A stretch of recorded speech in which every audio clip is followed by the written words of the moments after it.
अब आपको सुनाते हैं कैसे बीजेपी के 3 सांसदों ने राहुल गांधी पर गंभीर आरोप लगाए। सुनिए। राहुल गांधी एक एमपी को धक्का लगा, मेरे ऊपर गिर पड़ा और मैं नीचे गिर गया। किसने धक्का मारा? राहुल गांधी ने? हाँ, राहुल गांधी ने। राहुल गांधी ने धक्का मारा? राहुल गांधी। सर किस जगह पे? किस जगह पे? सीढ़ी के ऊपर में मैं खड़ा हुआ था और राहुल गांधी ने आकर के एक एमपी को धक्का लगाया, वो मेरे ऊपर गिर पड़ा और मैं। कहाँ चोट लगी सर आपको? कहाँ चोट लगी सर? एक बार दिखा दीजिए। क्या राहुल गांधी ने धक्का दिया? राहुल गांधी आगे आगे चल रहे थे और पीछे से राहुल गांधी के ही धक्के से हम लोग गिरे। कैसे गिर गए सर? राहुल गांधी ना आए होते साइड से भी निकल सकते थे। Leader of opposition Shri Rahul Gandhi ji बहुत क्लोज प्रॉक्सिमिटी में आके I also did not feel comfortable, अच्छा नहीं लगा। फिर वो ही स्टार्टेड शाउटिंग। ये ऐसे नहीं होता है, क्योंकि हम लोग प्रोटेस्ट जब करते साइड में कॉर्डन ऑफ करके इस सिक्योरिटी पर्सनल से वो जाने के लिए जगह बनाया था, तो हम लोग वहाँ प्रोटेस्ट कर रहा था। वो आके बहुत क्लोज प्रॉक्सिमिटी में वो ऐसे थ्रेटनिंग पोज में। ऐसे नहीं है कि हम खुद को प्रोटेक्ट नहीं कर सकते, लेकिन वो नियम नहीं है, एक तरीका नहीं है संसद का।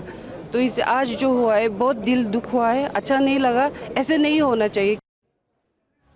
और इस धक्का मुक्की कांड के बाद तमाम बयान सामने आ चुके हैं, तमाम प्रतिक्रियाएं सामने आ चुकी हैं। किसने किसको पहले धक्का मारा और उसके बाद ऐसे परिस्थिति बनी, आइए आपको बताते हैं बाकियों के जो बयान आ रहे हैं वो क्या है। सबसे पहले प्रताप सारंगी जो चोटिल हुए, जिनको आंख के पास चोट लगी, स्टिचेस आए हैं। राहुल ने एक सांसद को धक्का दिया, उन्होंने ऐसा कहा। राहुल के धक्के से सांसद मुझ पर गिरे और उसके बाद मैं गिर गया।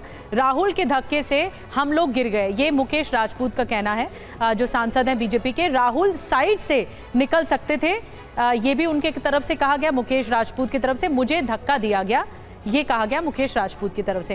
अब राहुल गांधी ने क्या कहा ये भी हम आपको बता रहे हैं। उन्होंने पहले ये कहा कि मुझे संसद में दाखिल होने से रोका गया, बीजेपी सांसदों ने मुझे घेर लिया, मुझे धक्का दिया गया, ये राहुल गांधी ने कहा।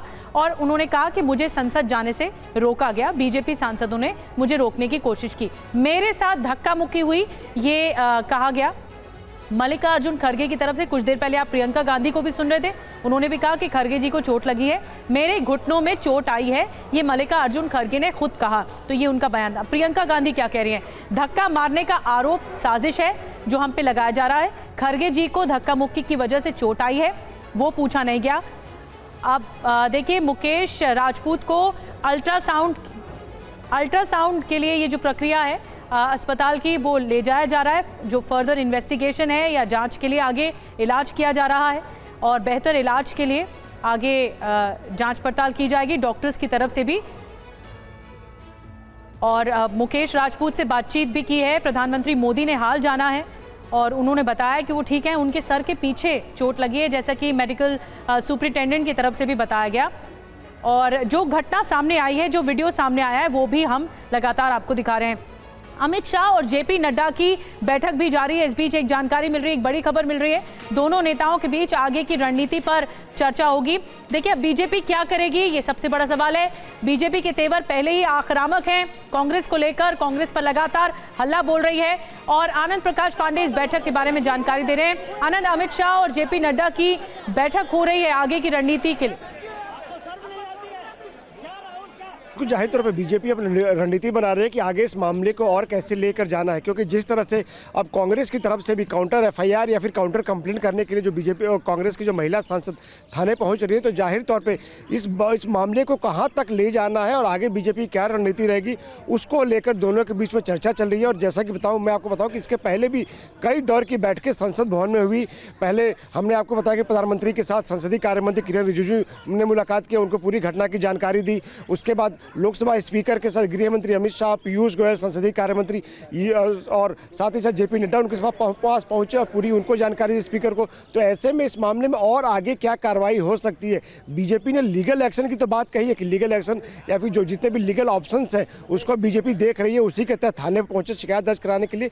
लेकिन संसद के अंदर भी क्या इस पर कोई कार्रवाई हो सकती है, क्योंकि जिस तरह से बीजेपी की एक महिला सांसद ने आरोप लगाया, सदन के अंदर ही आरोप लगाया कि राहुल गांधी उनके बहुत करीब आ गए थे और उनसे ऊंची आवाज़ में बात की, जिससे कि उनके आत्मसम्मान को और गरिमा को ठेस लगी है और वो बहुत अपने आप को असुरक्षित महसूस कर रही है। उन्होंने संरक्षण की मांग की है। तो जाहिर तो तमाम ऐसे बातें हैं जिसको लेकर बीजेपी विचार करे कि आगे इसमें सदन के अंदर भी बीजेपी के पास क्या क्या ऑप्शन है, क्या प्रिविलेज मोशन का नोटिस बीजेपी देगी या फिर और क्या विकल्प हो सकते हैं। इन तमाम बातों को लेकर गृह मंत्री अमित शाह और बीजेपी के राष्ट्रीय अध्यक्ष जेपी नड्डा के बीच में बैठक चल रही है। जी हाँ, विकल्पों को लेकर मंथन किया जा रहा है। मैं आऊंगी आनंद आपके पास।